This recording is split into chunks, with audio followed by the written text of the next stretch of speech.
ntihagire umuntu atinya kuvuga ijambo ryubaka, ntihagire umuntu atinya kuvuga ijambo riza gutanga umuco, ntihagire umuntu atinya kuvuga ijambo ribohora kuko izuka rirabohora, ntihagire umuntu atinya kuza kuvuga ijambo ry'ukuri kuko ukuri konyene bujya kurivugira kurikwiye.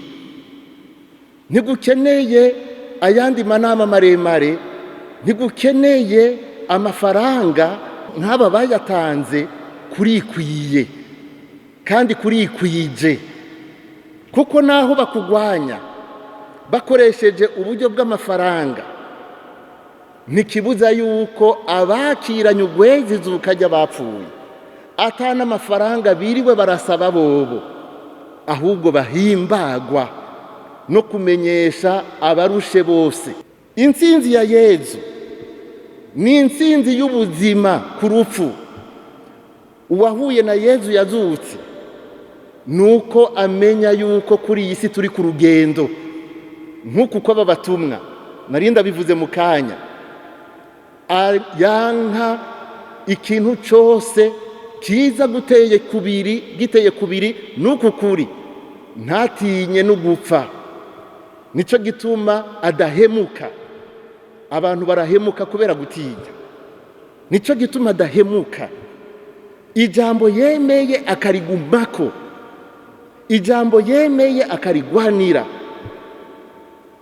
Kandi turakeneye abantu bene abo, turakeneye ubukomezi bw'abantu bafise icyo bemera kandi icyo kuri kandi bakakigumako. Nayo handi y'abantu uyu munsi usanga asuku, bukeye ugasanga yahinduye ariko avuga ibindi, abo bantu biragoye kubizigira.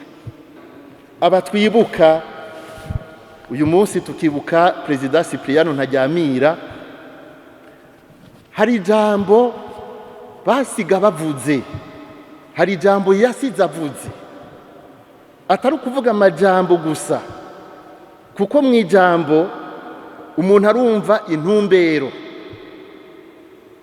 Yarasize avuze ijambo ryakoze ku mutima abarundi benshi, kuko burya abantu iyo bari kubarumviriza ntibumviriza gusa amajambo tuvuga.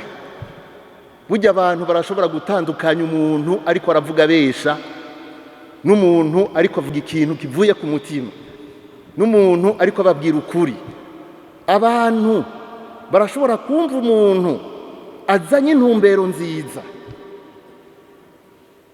Numva igihe Perezida Cypriano ashikirije ijambo bwa mbere, abarundi abenshi barakozwe ko ku mutima, barumva bati uyu muntu atuziye neza, uyu muntu afise intumbero nziza, iri jambo atubwiye ni iry'ukuri.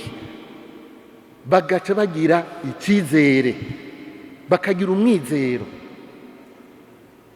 Mugabo nuko byahavuye bigorana, ari byo turiko turahimbaza murabizi. Ariko iryo jambo niryo rigenda ritava mu mitima, naho hohera imyaka 30